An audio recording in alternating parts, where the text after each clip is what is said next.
उस समय गांव में ही औरतें आपस में डिलीवरी करा लिया करती थी। उमा भी सावित्री की डिलीवरी कराती है।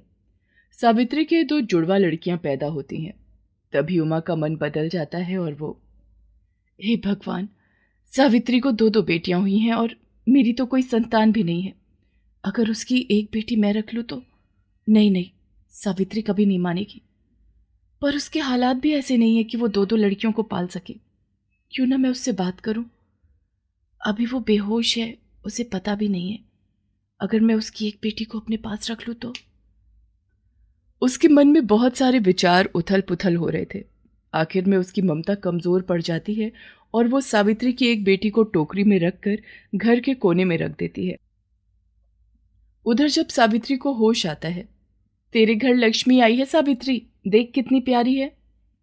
भगवान तेरा लाख लाख शुक्र है, तूने मुझ गरीब पर कृपा करी और मुझे इतनी प्यारी बच्ची दी। आज अगर ये जिंदा होते तो कितना खुश होते। उन्हें भी बेटी ही चाहिए थी। सावित्री, मैंने सारा काम खत्म कर दिया है, ले तू कुछ खा ले, इसके बाद मैं घर जाऊंगी। उमा सावित्री को खाने के लिए देती है और उसके बाद वहां रखी हुई टोकरी को अपने साथ ले जाती है। घर जाने पर, ये तूने अच्छा नहीं किया उमा, अपनी सहेली को ही धोखा दे दिया। कोई धोखा नहीं दिया है मैंने उसे। सोच कर देखो, क्या वो अकेली दो बच्चियों को पाल सकती थी। हाँ, बस ये हुआ कि मैंने उससे बगैर पूछे उसकी एक बेटी ले ली। मेरी भी ममता के बारे में सोचो, मैं भी इसे इतना ही प्यार दूंगी जितना सावित्री देती। कुछ भी कह, पर मेरा मन ये देखकर बड़ा दुखी हो रहा है। अगर अब तू ये बच्ची उसके पास लेकर गई तो वैसे भी तू अपना भरोसा खो देगी। पर यहाँ आस पड़ोस में तू क्या बोलेगी? कहाँ से लाई है ये बच्ची? मैंने सब कुछ सोच रखा है। हम एक हफ्ते बाद ही बच्ची को लेकर शहर चले जाएंगे। वहां मेरे मामा का लड़का आपको कहीं नौकरी दिलवा देगा। पर भगवान के लिए ये बच्ची वापस करने के लिए मत कहना। भगवान ने मेरी गोद नहीं भरी तो क्या हुआ, यशोदा ने भी तो कृष्ण को पाला था, मैं भी इसे पाल लूंगी। उमा की ममता के आगे चंदू कुछ नहीं बोलता। एक हफ्ते तक उमा सावित्री की जाकर मदद करती है। सावित्री, बेटी का क्या नाम सोचा तूने? मैं तो इसे सीता कहकर पुकारूंगी। बहुत ही प्यारा नाम है। सुन सावित्री, अभी तुझे अपना ध्यान खुद ही रखना होगा। इनकी नौकरी शहर में लग गई है, हम लोग अब शहर जाकर ही रहेंगे।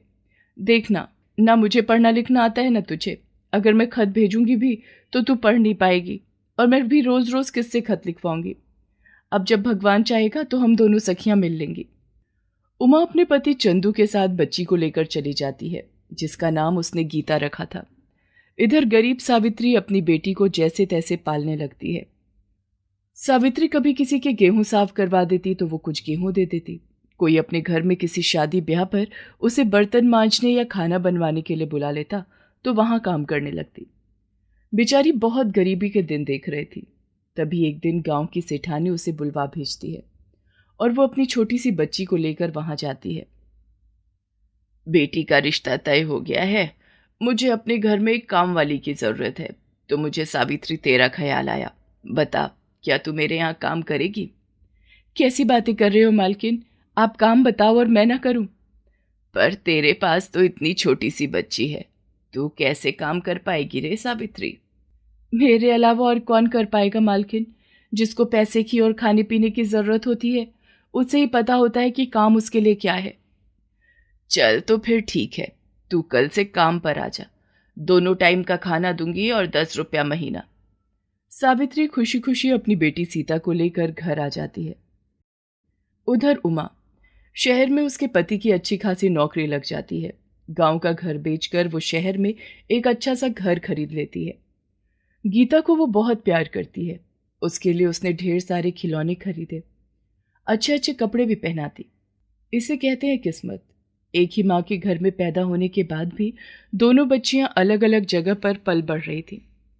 एक को सारी सुविधाएं मिल रही थी और दूसरी के पास 2 टाइम का दूध तक नहीं था। धीरे धीरे वक्त बीतता है और दोनों लड़कियां 9 साल की हो जाती हैं। नहीं माँ, मुझे भी पड़ोस वाली मीना की तरह ही सुंदर सी फ्रॉक चाहिए। तूने पिछली बार बोला था मुझे कि अगली दिवाली पर तुझे अच्छा सा फ्रॉक दिलाऊंगी। माँ, इस बारी भी तूने मुझे पुराने कपड़ों में ही रखा हुआ है। देख सीता, तू बहुत जिद करने लगी है। कहा ना बिटिया, पैसे नहीं है मेरे पास कि मैं तुझे नया फ्रॉक दिलाऊं। मासूम सी सीता मुंह फुलाकर घर के बाहर बैठ जाती है।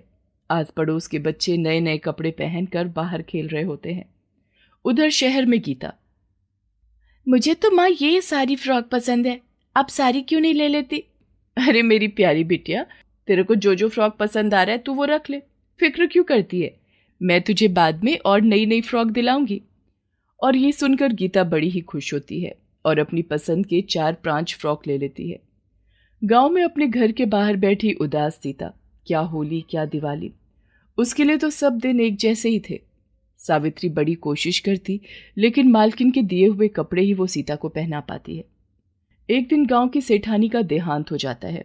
उसकी बहू पुराने सब नौकरों को निकाल देती है। मैं आपके पैर पड़ती हूँ, मुझे नौकरी से मत निकालो। मेरे सर पर तो आदमी का साया भी नहीं है। मैं और मेरी बेटी कहाँ जाएंगे? यहाँ रोना धोना मेरे सामने तो बिल्कुल मत करो। एक बारी जो मैं सोच लेती हूँ मैं वही करती हूँ। और मुझे अपने इस महलनुमा घर में तुम जैसे फटीचर लोग नहीं चाहिए। चारों तरफ गरीबी का ही माहौल बना रहता है। लाचार सावित्री अपनी बेटी सीता का हाथ पकड़कर घर की तरफ आती है। काम छूटने की वजह से वो बहुत उदास होती है। अचानक से ही उसे चक्कर आते हैं और वो गिर जाती है। माँ, माँ, उठो, उठो माँ, आंखें खोलो।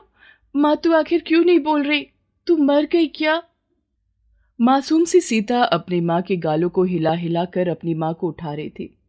तभी आसपास के लोग सावित्री को गिरा हुआ देखते हैं और कुछ लोग आकर उसके मुंह पर पानी के छींटे मारते हैं। सावित्री को जैसे ही होश आता है वो सीता को गले लगाकर रोने लगती है और फिर उठकर अपने घर आ जाती है। माँ, तुझे क्या हुआ था? मैं तो बहुत डर गई थी, मुझे तो लगा तू मर गई। अब मेरा क्या होगा? बस यही चिंता तो बेटी मुझे दिन रात खाई जा रही है कि अगर काम ना मिला और मुझे कुछ हो गया तो तेरा क्या होगा? उधर शहर में। ये ले भगवान, हो गया तेरी गीता का एडमिशन स्कूल में। अरे ये तो बड़ी अच्छी खुशखबरी सुनाई आपने। अब हमारी गीता भी स्कूल जाएगी। मैं तो तेरी हर ख्वाहिश पूरी कर रहा हूं उमा। क्या तुझे कभी सावित्री की याद नहीं आती?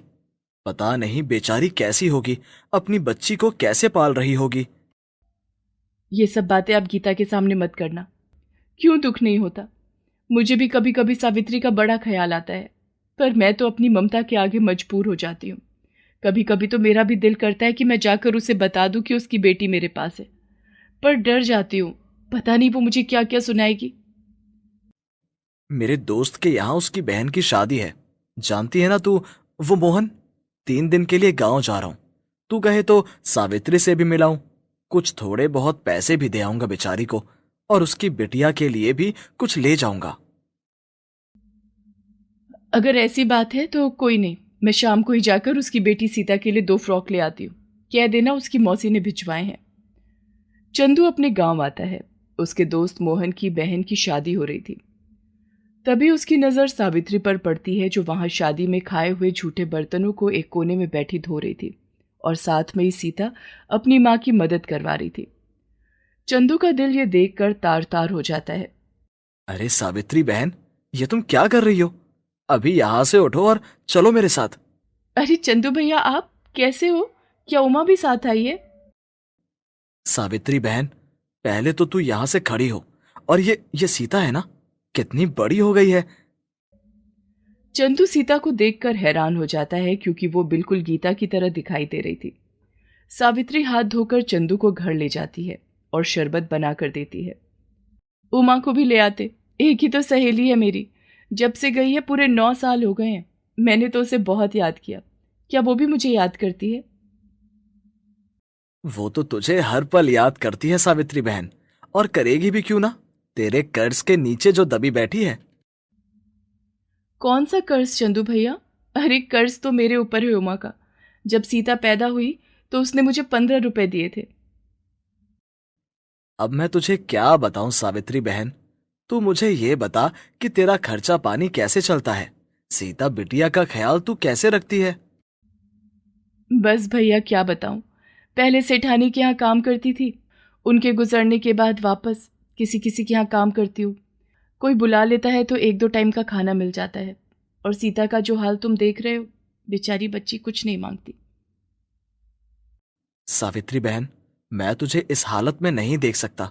तू जल्दी से अपना सामान बांध और मेरे साथ शहर चल। तेरी 2 रोटियां मुझ पर कभी भारी नहीं होंगी। ना ना चंदू भैया, ऐसे कैसे मैं आपके साथ चली जाऊं? आखिर आपका भी तो अपना परिवार है। बात मान ले सावित्री बहन, मेरा यकीन मान। उमा बड़ी खुश हो जाएगी। देख तो सीता की क्या हालत हो रखी है। क्या तू नहीं चाहेगी कि तेरी बेटी इस बढ़ते जमाने के साथ में बड़ी हो? चंदू किसी तरह सावित्री को मना ही लेता है। अगले दिन सावित्री एक छोटी सी पोटली में अपने और सीता के कपड़े रखकर चंदू के साथ शहर आ जाती है।